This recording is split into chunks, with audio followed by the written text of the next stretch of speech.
सरकार ने पूरे उत्तर प्रदेश का चेयरमैन बना दिया।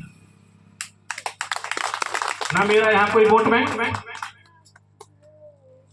लेकिन ये प्रभु की कृपा, मेरी शिक्षा का प्रभुत्व रहा कि उन्होंने चेयरमैन बना दिया।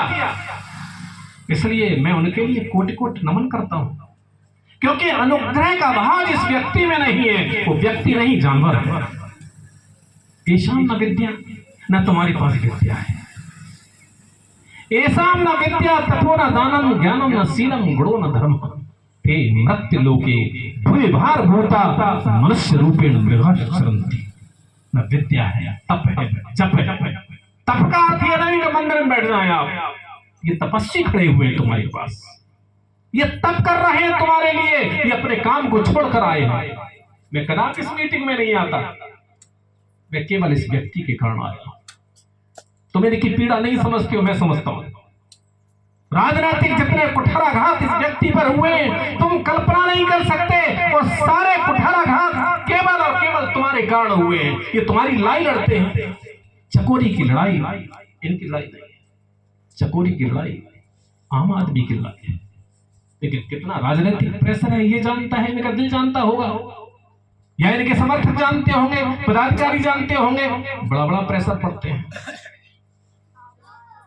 ये उस माटी के वृक्ष नहीं, क्या आपके बारे में कह रहा हूं, ये उस माटी के वृक्ष नहीं जिसको नदियों ने सींचा है, इन्हें पत्थर का वृक्ष चीर उसमें से जीवन खींचा है।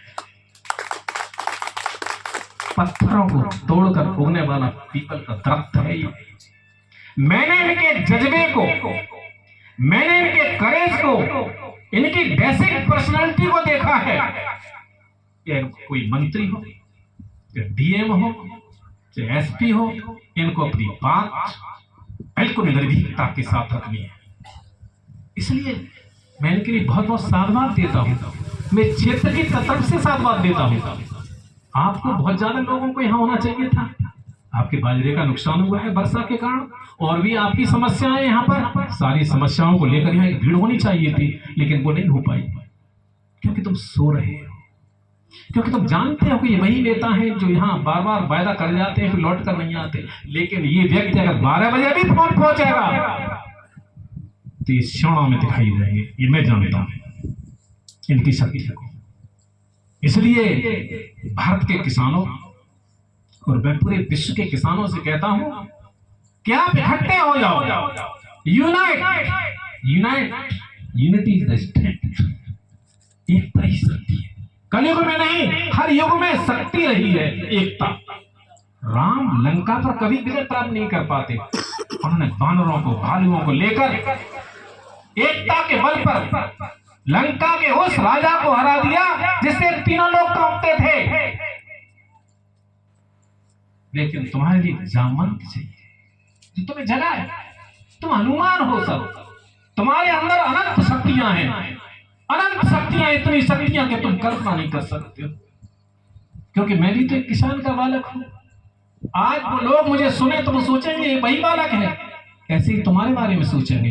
बस संकल्प की जरूरत है, इसलिए जामवंत की आवश्यकता है। जामवंत अगर सही मिल जाए तो लंका दूर नहीं है। लंका का मतलब तुम्हारा मिशन, तुम्हारा जो मिशन है वो पूरा होगा, और मैं इसको जामवंती कहता हूं। मैं तुम्हारा जामवंत बन जाऊं, तुम हनुमान बन जाओ।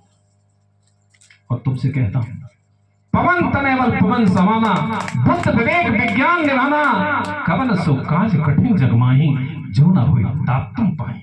हे तात, जो समाज तुम्हें प्राप्त कर ले, और तुम्हें प्राप्त करने के लिए क्या प्राप्त नहीं कर सकता है, इस धरती पर जो है वो सब कुछ प्राप्त कर सकता है, सब कुछ प्राप्त करता है। इसलिए प्रिय भाइयों, मैं 36 वर्ष से तुम्हारे क्षेत्र में सेवारत हूं, कर रहा हूं जो कुछ कर सकता हूं, क्योंकि मैं शिक्षक हूं। राजनीति से मेरा कोई ज्यादा संबंध नहीं है, इत्तेफाक से मुझे चेयरमैन बना दिया अलग बात है, किसी भी पार्टी का न परमानेंट में सदस्य, तो अनुग्रह का भाव होना कोई बुरी बात नहीं है कैलाश जी। इसलिए आज सारे लोग आप एकत्रित हुए हैं, बहुत बहुत धन्यवाद। लेकिन एक ही बात कहूंगा कि शिक्षा पर विशेष बल है। शिक्षा पर अगर बल दे दिया तो तुम्हारे आने वाली नस्लें शेर बनेंगी। शेर नहीं, बबरशेर बन सकती है। वो कैलाश मोदी जैसे वक्ता बन सकते हैं। बस संकल्प चाहिए। एक बार मेरे साथ जोर से बोलेंगे, भारत माता की जय, भारत माता की जय, भारत माता की जय। जय हिंद, जय भारत, जय किसान, जय। अभी आपने आदरणीय गुरुदेव जी के ओजस्वी